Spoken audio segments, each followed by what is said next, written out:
হযরত উমর রাদিয়াল্লাহু আনহু কঠোর প্রকৃতির শাসক ছিলেন, তাই অনেকে তার শাসন সমর্থন করতে চাননি।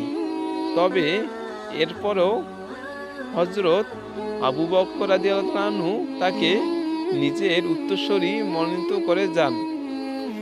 হযরত উমর রাদিয়াল্লাহু আনহু তার ইচ্ছাশক্তি, বুদ্ধিমত্তা, রাজনীতিক সচেতনতা, নিরপেক্ষতা, ন্যায়বিচার এবং দরিদ্র ও অসহায়দের প্রতি সদয় আচরণের জন্য পরিচিত ছিলেন।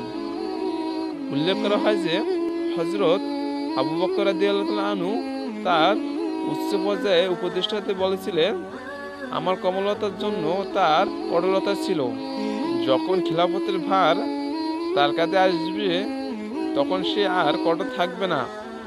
যদি আল্লাহ আমাকে জিজ্ঞেস করেন যে কাকে আমি আমার উত্তরসূরি নিয়োগ দিয়েছি, তবে আমি তাকে বলবো যে আপনার লোকদের মধ্যে শ্রেষ্ঠ ব্যক্তিকে নিয়োগ দিয়েছি।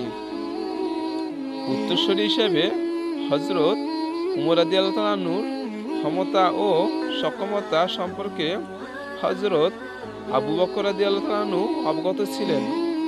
হযরত উমর রাদিয়াল্লাহু আনহু সম্পূর্ণ বিবাদহীনভাবে ক্ষমতা গ্রহণ করেছিলেন। মৃত্যুর পূর্বে হযরত আবু বকর রাদিয়াল্লাহু আনহু হযরত উমর রাদিয়াল্লাহু আনহুকে ডেকে তার ওসিয়ত লিখতে বলেন, যাতে তিনি হযরত উমর রাদিয়াল্লাহু আনহুকে নিজের উত্তরসূরি ঘোষণা করে যান।